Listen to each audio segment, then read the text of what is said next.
para ihayag ang pinakahuling kalagayan ng COVID-19 crisis sa bansa at ang mga hakbang na ginagawa ng pamahalaan laban sa pandemya.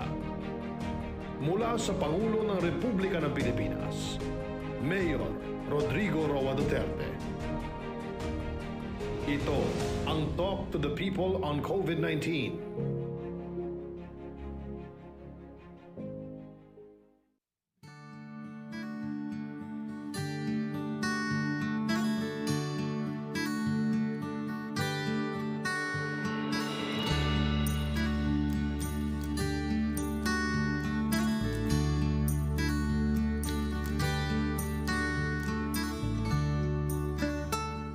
Allow me to greet the Filipino people na sana lahat tayo ay nasa mabuting sitwasyon sa kamay ng Diyos at we continue to exist nowadays, not live, but exist because we are fighting a deadly enemy. Ang COVID virus is still around. And the reason why is there is less ratio and proportion between other countries. Mababa talaga tayo. You should know that. And wag ko sana kayong maniwala dyan sa mga dilawan, opposition, na hampas dito, hampas doon, kung anong pinagsasabi. For as long as the virus lives in this planet, we are put in real danger. Kayo naman, kung maniwala kayo, you get to be despondent or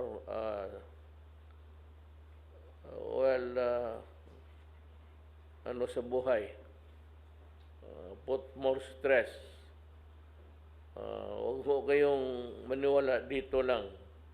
Kami dito lahat, Senator Go, Secretary Galvez, Secretary Roque, Secretary Lorenzana, Secretary Anyo, we are not here. We did not join government to lie.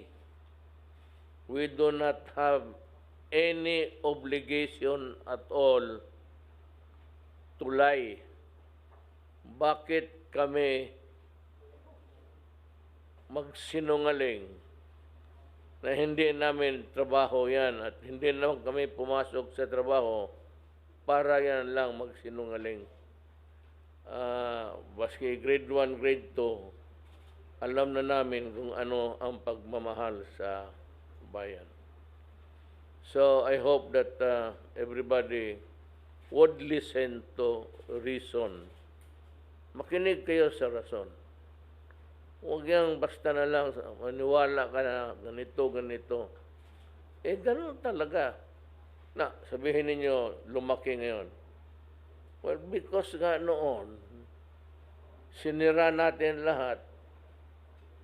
We thought that we had everybody covered by staying inside the house. Like to welcome Secretary Duque. Sabi ko, protected sana tayo, but lahat.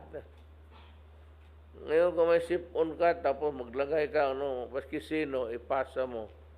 Hindi mo akalain, driver lang nga nagpasa sa iyo. Nagkukommute yan. Tapos sa jeep, umaatsing. Tapos yung droplets are flying all over. Pagdating doon sa inyo, mag-drive. Gano'n yan. Di matamaan ka. Masabihin mo, mayaman naman ako, malinis ako, puro alcohol. Gano'n. Mas lalo ka. Kung yan ang rason mo sa hindi ka tatamaan kasi mayabang ka, bahala ka sa buhay mo. Kung yung mga, alam mo na, yung kinakausap ko lang yung ka-level ko, yung nakakaintindi ng rason. and to listen to us and do the things that we want them to do, ayan ang medyo malibre. We cannot be complacent. I said by December, there will be some, I think, trials. No, ganito ha. If the vaccine of Russia and China are equally good and effective, just like any other vaccine invented by any country, I will buy first. But then, alam mo, I hope that the Chinese and Russian government, that when we buy, we have to go into a bidding. So the Russian and the pharmaceutical companies of China can very well join us. Sinabi ko yan kasi noong naghirap tayo and there was nothing at all in sight. Sa paningin natin, we were aimlessly para tayong barko na matayan ng makina. So we were drifting in a station at tapos dumating itong not really, bagyo. Ang walang ibang bayan na tumulong sa atin. But the only country that offered to help initially, as a donatory, when we invent one, we'd give you, was Russia, then China. China naman,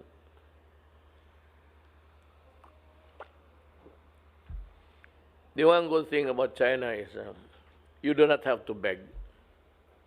You do not have to plead. Like in other countries, they want cash advance bago tayo deliveran ng vaccine. Kung ganon, patay tayong lahat. Every Filipino will die. I can assure you. Why? Kung wala tayong ibigay sa kanila cash advance, di walang vaccine. Di walang vaccine, di maghalika na lang tayo lahat para mas madali. That's I said one thing wrong with itong Western companies. Kaya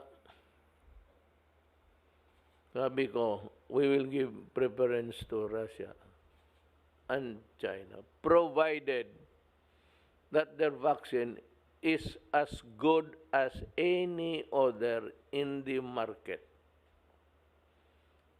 It could be as good as yung mga kumpanyan sinabi nila, hindi ko sasabihin, baka na magpapa-advertise sila. That's one thing wrong about the Western countries. It's all profit, profit, profit. Imagine there's a pandemic, and you say that, okay, we have something for sale or something to sell to you, and marinig mo, maligaya ka, only to be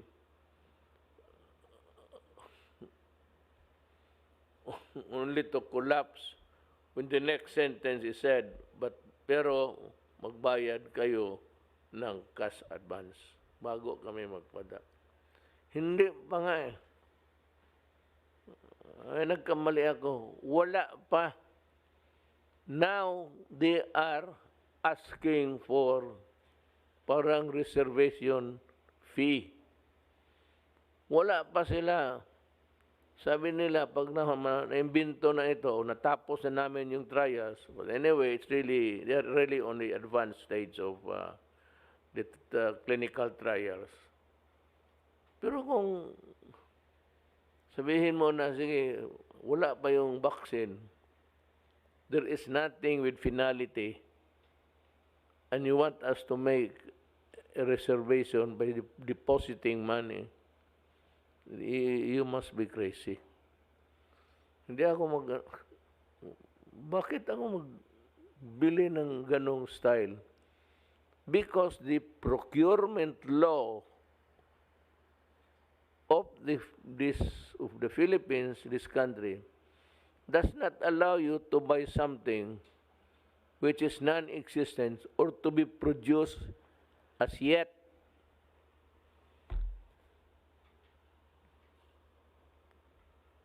It's a very exacting law, and you must always reckon with,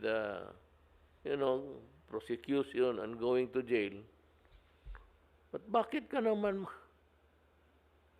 so yan ang, bakit ka naman magbayad na wala dyan? Talagang, if the companies are here, are representatives, mag-uwi na kayo sa inyo, pag inisipain ko kayong makita ko kayo yan sa ano. If I happen to have dinner outside and see you somewhere in the hotels, I'll kick your ass. But bastusin ko kayo, umuwi kayo doon sa inyo, magyaw-yaw kayo. Mga buang, Bisaya binuang. Ilad. Di man noon ilad, kaya na gina-produce, pero i-produce pa niya. So, actually, at the end of the day, what happens is that they want you to finance the research and the perfection of the vaccine. Kitay mo gasto sa ilang pag-imbento o pagtrabaho sa ilang vaccine. Mupalit niya ako sa ila, itusok na ako ang vaccine sa ilang utok. May mga gago, mga buang. Better get out of this country, we don't need you. Well, there are so many things again to discuss. Maybe Secretary Duque would want to take the first slot.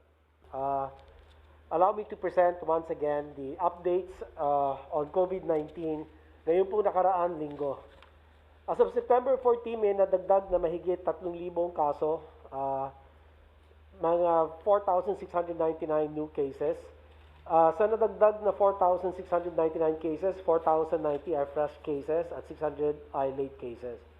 Sa 4,090 fresh cases na naitala, 1,102 ay mula sa NCR, 830 sa Region 4A, 486 sa Region 3, 127 sa Region 6 at 1,545 sa mga natitirang rehiyon. Sa 609 late cases naman, 396 ay mula po sa NCR at 106 sa Region 4A, 31 sa Region 3, 22 sa Region 4B at 54 sa mga natitirang rehiyon. May bagong naitalang higit 200 at binawian ng buhay at ang ating case fatality rate ngayon ay bahagyang tumaas to 1.7%. Nakapagtala naman tayo ng mahigit 20,000 recoveries kahapon. Mataas po ito, 392 from reports at 20,080 time-based recoveries at 249 or 249 na recoveries for today.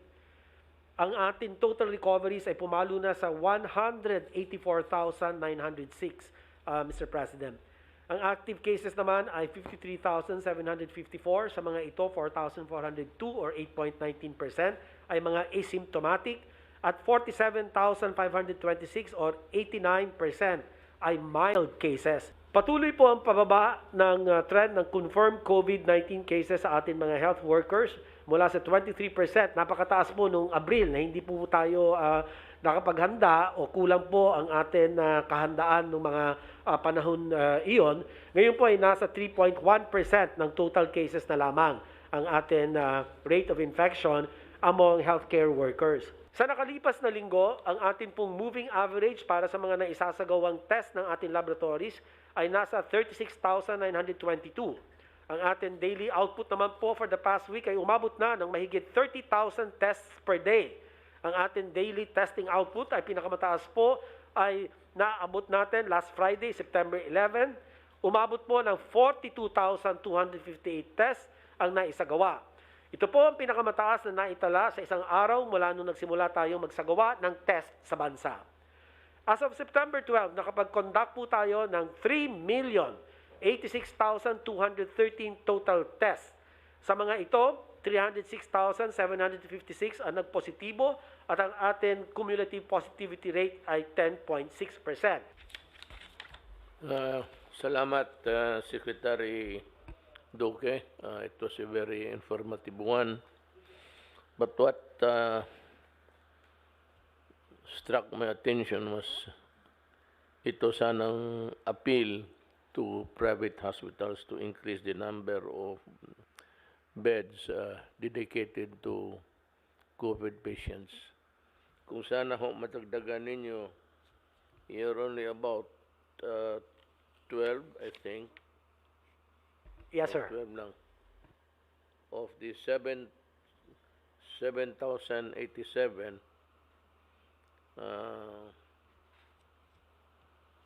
ang COVID beds is 19, comprised of 12. Madagdagan lang ho sana ninyo because still the numbers are increasing. The infections vary. In some places and in some provinces or cities, there's a fast recovery rate, while others are lagging behind, and probably this is because of yung prior infection na hindi na-detect during the height of the pandemic. So, meron pang noong naiwan, baka ho kayo makatulong talaga sa bayan. I am appealing this for the country and for the people. Alam naman ninyo na hindi lang tayo ang tinamaan. So, your help will go a long way to remember, everybody will remember someday that there was this great epidemic that passed by our lives, and we were able to deal it with a lot of mutual help and pagpatulong ng kababayan. Thank you. Secretary Anyo, if you have anything to report, we are ready to listen to you. Maraming salamat po, Mahal na Pangulo. Nais ko lamang po i-report yung mga status po ng cases na ating iniimbestigahan dahil po dito sa anomaly sa SAP. Sa ating pong administrative cases, 357 cases po ang iniimbestigahan against 416 barangay officials. At 93 po ay naisabit natin sa ombudsman, at magandang balita nga po, last week po ay 89 na barangay captain ang tinatawan ng preventive suspension for 6 months. So ito po ay magandang example po para maipakita na talagang hindi po natin pinupunti ang ating tinatawag na corruption. Sa criminal cases naman po, ay 259 cases na po ang na-file natin sa prosecutor para po sila ay managot sa batas natin. Pangalawa po, nais ko magpasalamat sa inyong paglabda sa Bayanihan to Recover as One or Bayanihan to RA 11494. Nabigyan po ng pondo ang DILG ng 5 billion para po mag-hire ng 50,000 contact tracers. At ito po ay ibibigay natin sa lahat ng mga rehiyon. Ang pinakamataas po na binigyan natin dahil sa kanilang pangangailangan, ang National Capital Region na merong 9,600, ang Region 3 po na merong 5,992, at ang Calabarzon na merong 4,810. At bibigyan po natin ng priority na ma-employ ang mga qualified na OFWs po na nakapag sa atin. At na rin po yung mga na-displaced workers natin na wala ng trabaho, pero qualified naman po, ay gagawin natin contact tracer. Sila po ay ititrain natin at ipadadala sa mga mas nangangailangang lugar. So yan lamang po ang maiulat ko at maraming salamat po sa inyong paglabda sa ating bayanihan to, mahal na Pangulo. Thank you, Secretary Anyo. Can we hear Secretary Lorenzana now? Good evening, Mr. President. Maigsing ulat lang po ito doon sa ating isang importanteng pinagkakaabalahan natin, yung pagpapauwi ng mga OFWs at saka yung ating mga kababayan na nasa Sabah. As of yesterday po, meron ng 200,431 na napauwing mga OFWs mula sa iba't ibang panig ng mundo. Ayon kay Secretary Bello, meron pa tayong inaasahang 80,000 na uuwi ngayong taon na to. So, yun po ang ating pagkakaalabalahan din. Yung po galing sa Sabah, yung pong panglimang batch nang galing sa Sabah ay darating sa Lunes, 400 po ito. Pag dumating po yun na meron ng mga 2,000 na dumating, meron pa tayong 3,000 na nandoon, naghihintay po ng tulong para umuwi dito sa atin. Yun lang po, Bawal na Pangulo. Thank you, Secretary Lorenzana. Meron akong just food for thought for everybody. Now, in so many places around the world where Filipinos are working, are there, some are still in the limbo. Hindi na alam kung saan sila pupunta. And makauwi pa ba sila o hindi? There are Filipinos who are itong mga seafarers. Karamihan ito na stranded, na iwan sa barko, and they were not allowed to dock or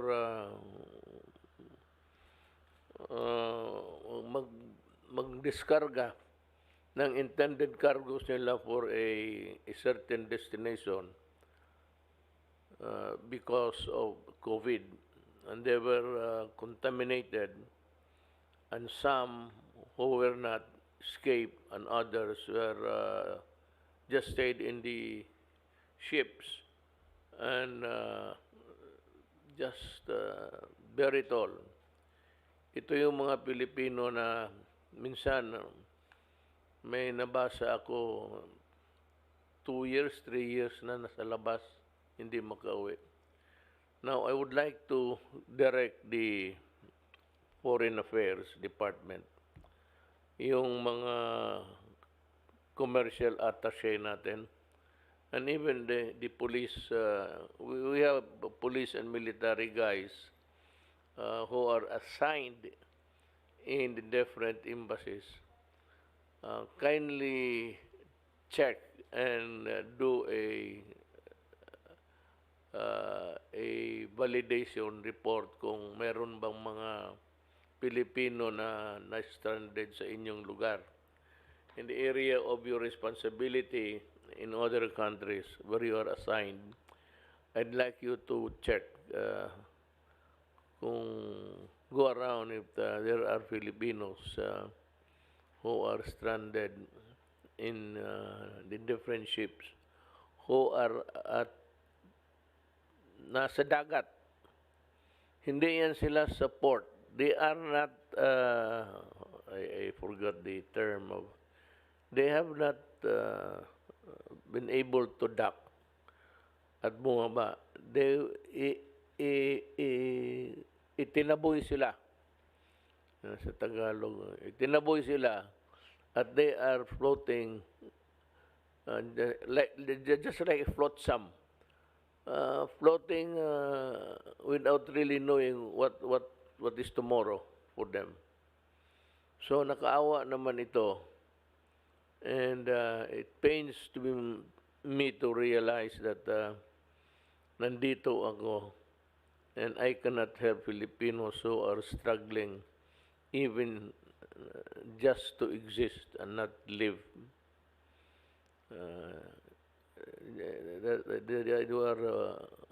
You live one day at a time doon. Kindly check on this and maybe we can also request your corresponding requests to the government, the home government ninyo. Pakigawa na lang that all you can, whatever that effort is, try to just go out and help the Filipinos.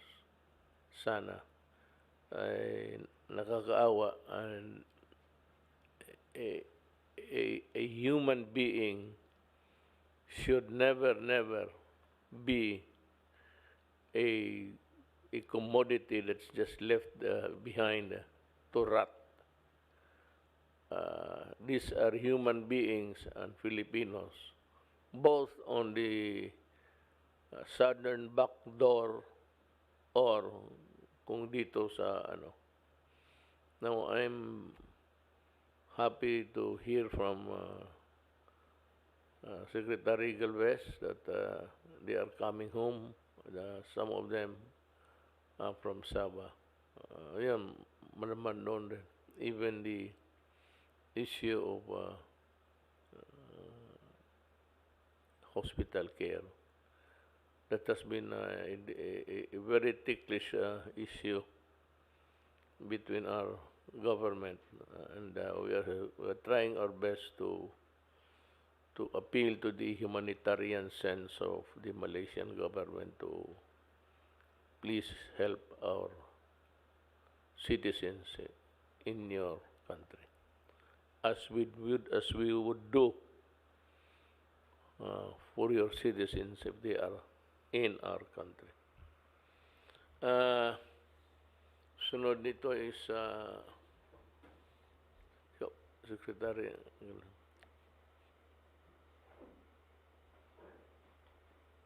Sir, in addition, sir, on the presentation of Secretary Duque, magbibigay lang po ako ng ulat sa ating Oplan Kalinga, yung mga ginagawa po natin na aggressive isolations po ng mga positive cases, lalo na po, sir, sa mga bahayan na hindi po kaya po yung magkaroon po ng home quarantine.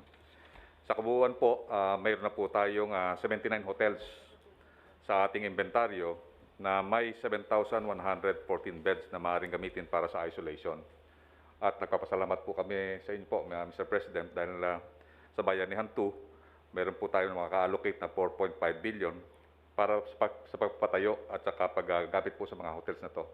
Na nakita po namin, matutulungan po na meron po tayo naka-allocate na 128,000 na possible positive cases na pwede po nating ilagay sa mga hotel. Kinumpute po namin po ito na lahat po nito magkakaroon ng 14-day quarantine po sa hotel.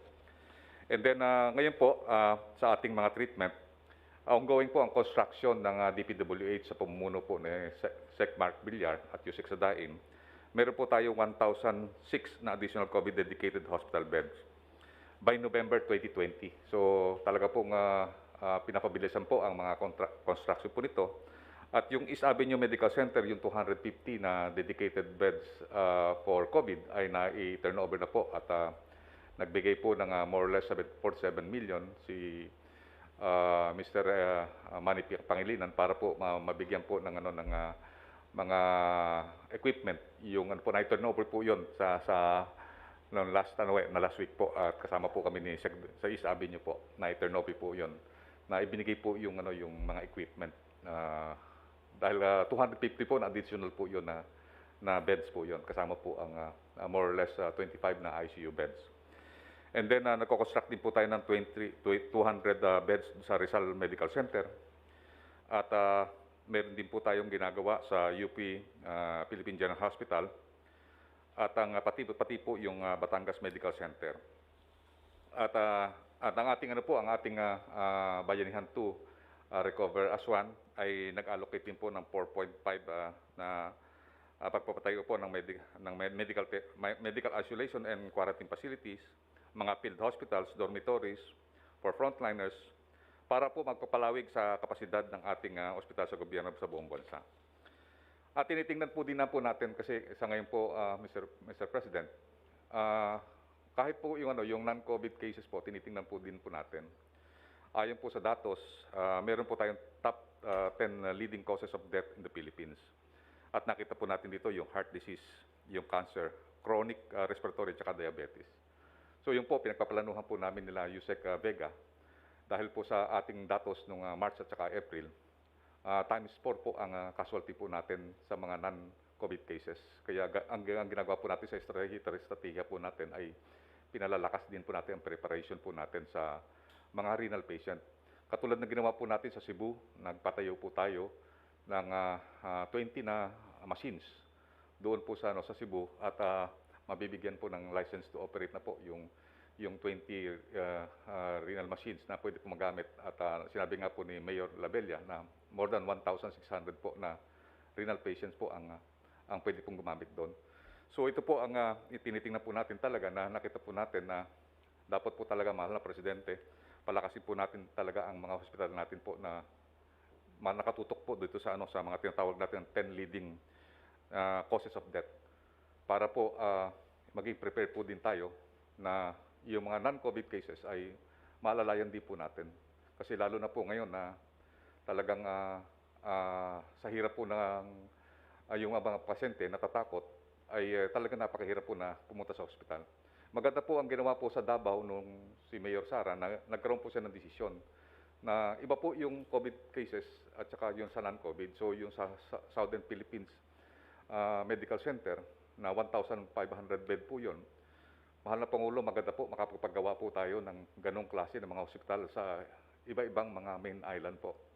Kasi nakikita po natin, kumpleto po yun. Meron pong Kidney Institute, merong Cancer Institute, meron pong kailangan po talaga, ako po, Mr. President, on my personal opinion, kailangan na po natin i-modernize ang ating healthcare system. Matagal na po napabayaan po yung ating healthcare system, kaya po ito po nakikita po natin na malaki ang gap ngayon na nating hinaharap at malapit po ako kay Senator Bongo na talagang ipus po sa Senado na i-modernize po natin ang DOH. High time po na i-modernize po natin kasi katulad po ng lung center, may biruan po nga doon yung lung center is isa lang po yung baga kasi yung isang annex hindi po nagagawa. So we need to modernize our special hospitals considering ito po talaga nakikita natin sa datos po na number of death every year tumataas po, mas mataas pa po sa COVID. Salamat ho, mahal na Secretary. Mahal mo ako, mahal rin kita. Yan ang sa Tagalog, that's a peculiar, it's not, mga Bisaya, hindi masyado na but mga Tagalog ganun. So, I ask you before, kayong lahat na huwag gamitin sa akin yan. And you just address me as mayor para mas madali yung freewheeling tayo. When you say mayor, hindi masyado mabigat sa dila yung lalo na yung presidente na hindi nakikinig. There was this Tokyo short film, using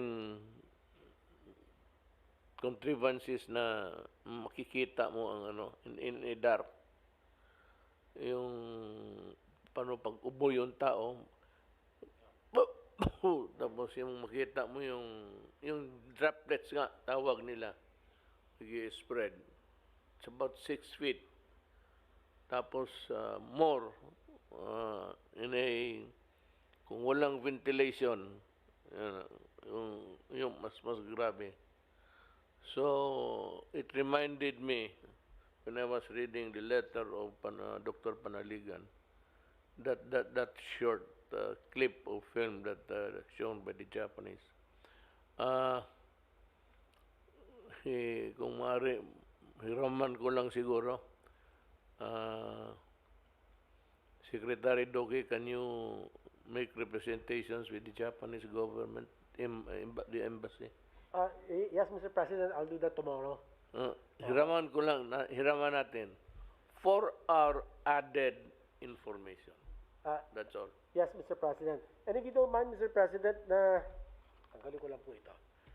Pinadala din po sa akin yung, baka napadala din po sa inyo ng Health Professionals Alliance Against COVID. Sila Panaligan po yan Dr. Panaligan, presidente ng Philippine College of Physicians, Mr. President. Sinasabi nila, kung babawasan yung isang metro to 0.75 meters, from 1 meter to 0.75, and at a 50% ridership.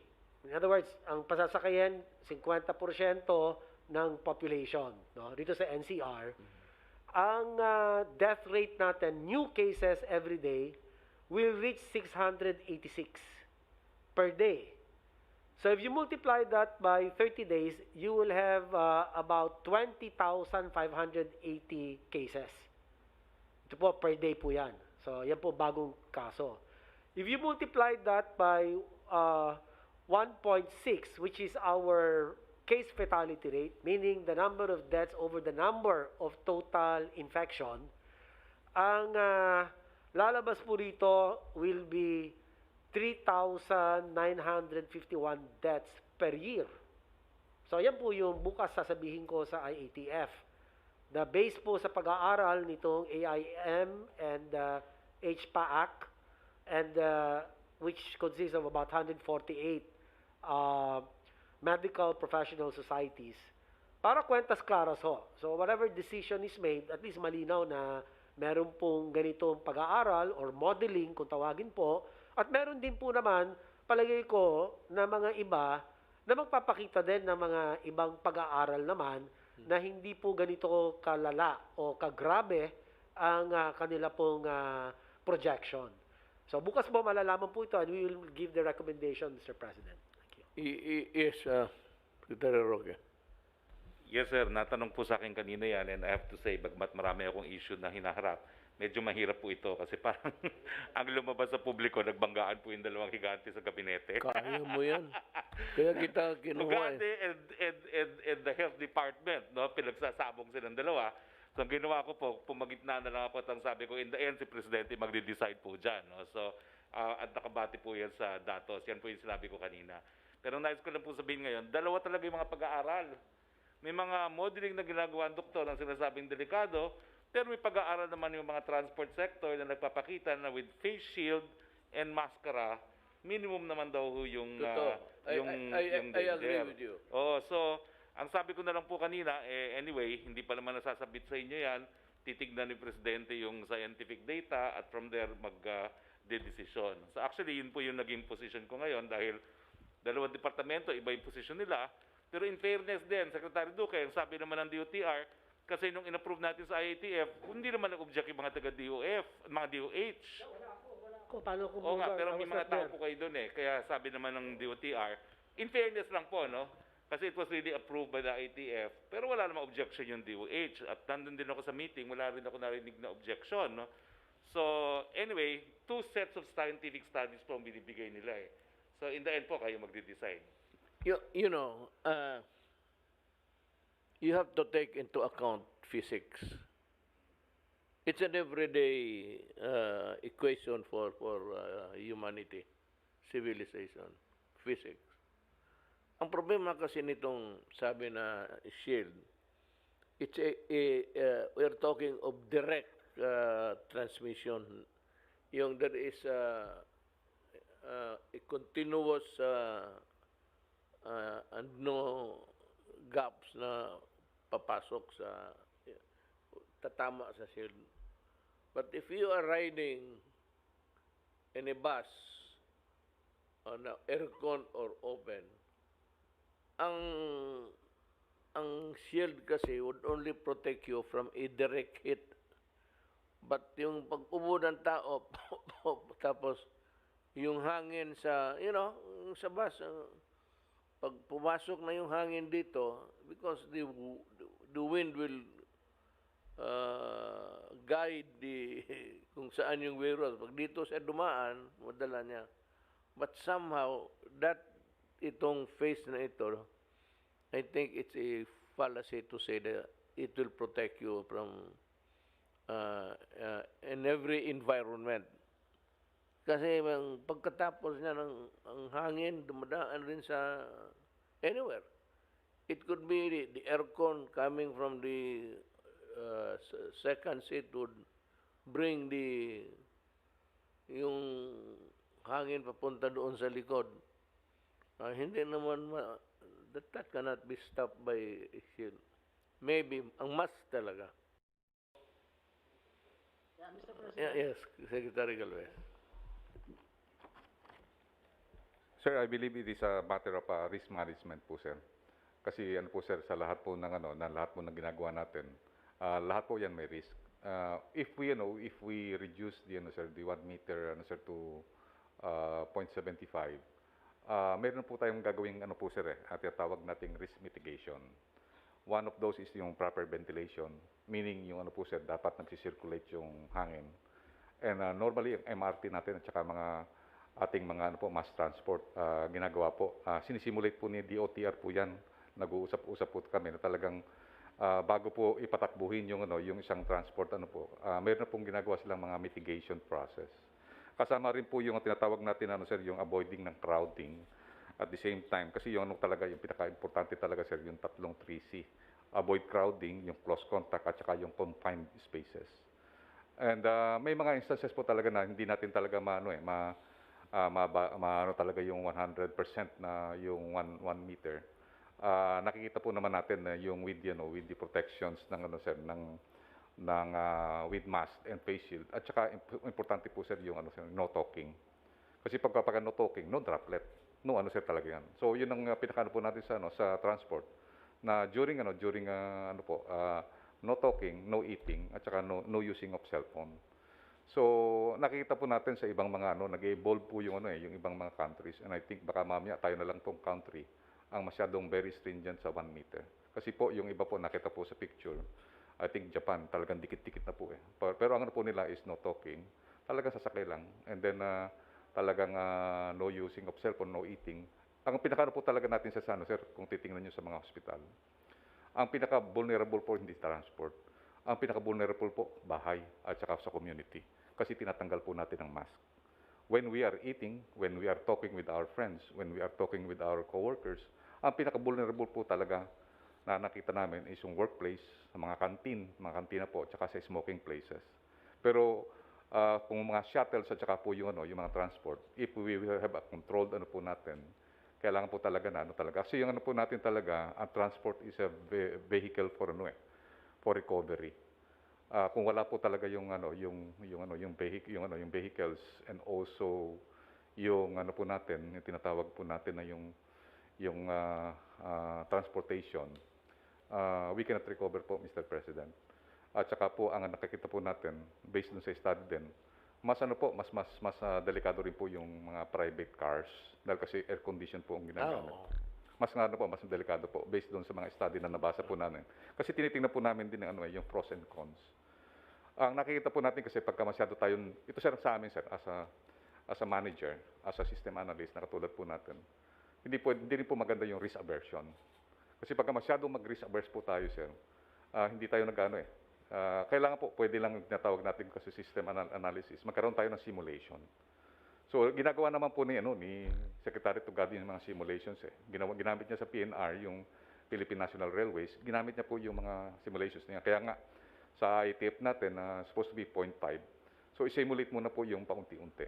Basta ang pinaka po talaga is, po talaga yung standard na no talking, no eating, no removing of face mask. Palagi po sir, kaya po nating i-mitigate po. Though yung numbers po na yon, yung kayang tinatanong nga po ni Secretary Dairit, na yung 500 po na yon ay sinasabi na yung additional wala silang reference. Doon kunya for example, ilan ba ang may infect kung 1 meter. So hindi po natin nakita yung increment between 1 meter at saka yung 0.5. And we believe nakita po rin natin na marireduce din po yung nakita namin sa aming operations. Marireduce po ang ang transmission po natin talaga. Kung magiging strict po tayo talaga na yung lahat ng mga positive, i-isolate po natin talaga. Pati po yung first contact. Yun po nakita natin na yung transport po will become immaterial. Kasi pagka once na-isolate po natin ng mga positive, ay nakikita po natin magiging safe ang transport po natin. Well, I would not be around when you meet to make the recommendation, correct? Uh, Ganito na lang, give me a sort of itong, I have here in my pointers kasi yung talking points. Yung the meter sa fraction of uh, fraction taken away from the 1 meter, bigyan mo lang ako ng, mas gusto ko yung visual. Maintindihan ko agad para makuha ko rin and I can explain it, I can translate it into words. Kung yung itong recommendation ninyo plus your narrative and then maybe the others, anong gusto nila sabihin. Give me just more, parang syllabus. Ano lang, Yes, sir. Will po, sir. I will do, sir. yun, sekretaryan nyo. Yes, sir. Kagabi po ay sa ating mga at ganoon din po yung nag-apprehension nila yung pagpapawas ng distance dito sa sakyan sa mass transport. Dahil nga po science-based yung basis natin na 1 meter at hindi yung ating minimum health standards na 1 meter. Yung face shield at saka yung ating mask talagang nagmi-mitigate lang siya pero pinaka-importante talaga yung distansya. Yun po, doon sa proposal na 0.75 pagkatapos gagawin pang 0.50 tapos gagawin pang 0.3, medyo delikado na po yun. Sumasang-ayon ako dun sa ating mga health workers, health sectors na ito ay magsisimula ng mga spike at parang roller coaster. Babalik na naman po tayo sa pinagmula natin, magiging ECQ na naman. So sana po talaga ito ay masusing pag-aaralan at science-based. Talagang kailangan makinig tayo sa expert kasi wala man pa naman talagang science na sinasabi na pag nag-violate ka sa less than 1 meter, kung ano mangyayari. Puro mga studies at speculation, pero hindi po sa science-based. So para po talagang wala nang madisgrasya pa na additional, sa aming po meeting tomorrow ay papakinggan namin yung argument ng health sector. Sisiguraduhin po namin na maayos po ang magiging presentation sa inyo kung ano pong magiging decision ninyo later, Mr. President. Ayun lang po. Ang sabi lang po ay pinapaligan ko sila sa Secretary Duque dahil mahirap po kasi na dumating na tayo sa panahon na to. Tapos magsisisi ulit tayo dahil maraming madidisgrasya na naman dahil sa pag-violate ng 1 meter distancing na sinusunod po natin itong minimum na to sa lahat po, sa opisina, sa mall, sa bahay. Pero pagdating po sa sasakyan, biglang nawala na po yung 1 meter. At ito po sa ating close contact na tinatawag, definition. Kapag po 15 minutes kayo nakausap mo yung isang positive at less than 1 meter, close contact ka na po. So, babago na naman din yung ating standard. So, kailangan po talaga dito ay consistent po tayo. Hindi lamang sa definition, ito sa kaligtasan ng lahat. Maraming po salamat, Mr. President. Thank you. So, there will be more talk about this matter when you meet on Wednesday. Tomorrow po. Tomorrow. Wednesday, I have a Wednesday meeting. But anyway, I will not be there. I'll just rely on your report and recommendation. But make the visual diagram for itong so many meters taken away from the 1 meter distance that we have been imposing. Sabi ko nga kay Bong na if I were you, you act as an opposition. You should do better than the opposition para mawala yung na you're trying to because of our relationship, you were my aide before, that you tend to protect ganon. Sabi ko, why don't you be an opposition and try to to look into all matters of corruption. Kaya man ang battle cry natin, and that is what I intend to do during my last 2 years. So, meron ako ditong report ngayon, galing kay Secretary Guevara na to, from the task force that I commissioned to do the investigation. You know, itong investigation ito was participated in by the COA and the Ombudsman so that we can move faster. Yung coercive powers kasi ng COA, pati mas madali, records mo lang yan, the Ombudsman, we just try to report what's happening to the progress of the report and for him to act accordingly. So dito, they recommended the criminal and administrative dito. Basahin ko na lang. I'll do it in a jiffy. Liability, that's number 8 of the report, page 5 of 6 pages. The totality of the evidence presented before the task force supports the reasonable conclusion that wrongful acts or omissions on the part of certain key corporate officers of the PhilHealth have been committed. A.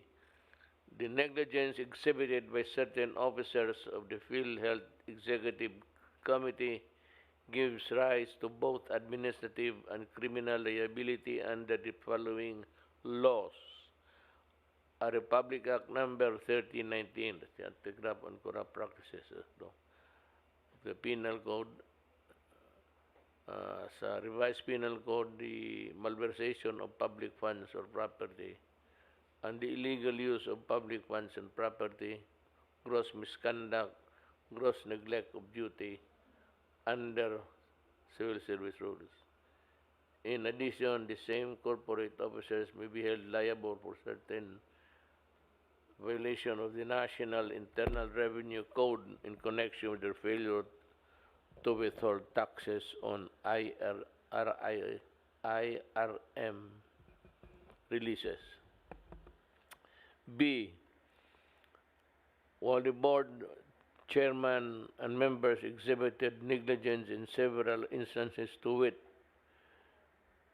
their careless approval of ICT procurement, the ratification of the IRM, ito yung advance fund releases on March 2020, and the consent of the modification of judgment in court adjudicated cases, and negligence is somehow mitigated by the active concealment of vital documents and information and the apparent misrepresentation by those who had sought the board's approval.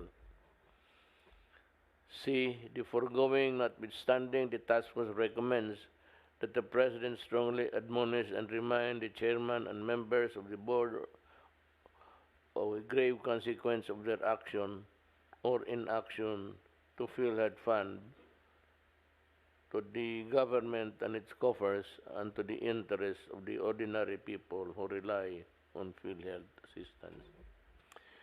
Specific recommendations to the President, considering thus, in view of all of the foregoing, the filing of criminal charges against the following person is hereby recommended in relation to various ICT procurement, including the concealment of important information in relation thereto,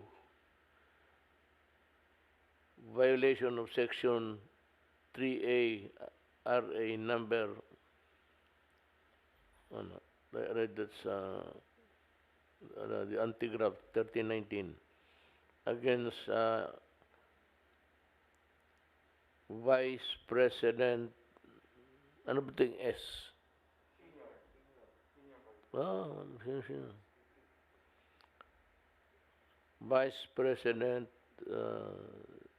Senior Aragona, OIC Gabuya, and Division Chief Chris Tungo. Second, violation of Section 3E of RA number 1319. Again, this is the anti-graft law. Against PCEO Morales, SVP Aragona, and OIC Gabuya. Third, violation of Section 3G of RA 1319. Again, another provision of the Republic Act. This is known as the anti-graft law.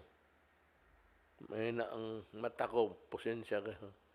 The violation, maliliit kasi dito, violation of Section 3G against PCEO Morales, SVP Aragona, OIC Gabuya, and PRO NCR personnel.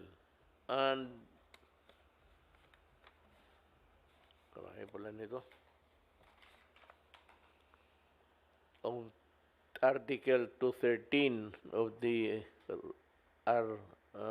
revised Penal Code against PCEO Morales, SVP Aragona, and Gabuya in relation to the disbursement of IRM funds prior to the effectivity of the pertinent circular, malversation of public funds or property under Article 217 of the revised Penal Code against PCEO Morales and SVP Limsiaco. Second is the violation of 3A of RA 1319 against PCEO Morales and EVP COO Jesus, Senior Vice President Limsiaco, and Senior Vice President Pargas in relation to the release of IRM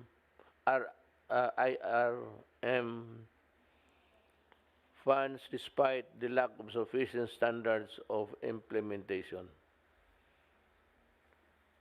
Again, charges violation of Section 3A again of the anti-graft law against SBP Pargas in relation to the non-withholding taxes of the IRM fund disbursement in violation of Section 251, 255, and 272 of the NIRC, as well as the violation of RA 1061 against PCEO Morales and SVP Limsiaco, and violation of Section 258, 256. I'm sorry, my eyes are failing me. Of the NIRC against Field Health and Corporation. The filing of administrative charges against the following persons in relation to the above described action or omission is likewise recommended. Dishonesty, gross neglect of duty, grave misconduct, falsification of official document, disloyalty to the Republic of the Philippines and to the Filipino, the inefficiency and incompetence in the performance of official duties and or conduct prejudicial to the best interest of the service against PCEO Morales, EVP CEO De Jesus, again Senior Vice President Aragona, Senior Vice President Limsiaco, OIC Gabuya, and Division Chief Crisostomo. Further investigation on following complaints against other officials and employees of the fieldhead as contained in Part 6 of the attached task force fieldhead is hereby recommended. Ayun lang, in a nutshell. I have to read this because on the issue of field health and corruption was really an important issue to the Filipinos and to everybody. And everybody, again, is also placed in jeopardy by the actions of the officials. I'm sorry for them, but they would have to undergo trial. Although they can always prove their guilt beyond reasonable doubt. Pula man namang the presumption of innocence still attaches. But the report of another agency says otherwise. So, ganun ho ang nangyari sa PhilHealth. Halos lahat sa board. So, well, I'd like to thank all of you for, again, spending time with me to explain to the people what we have to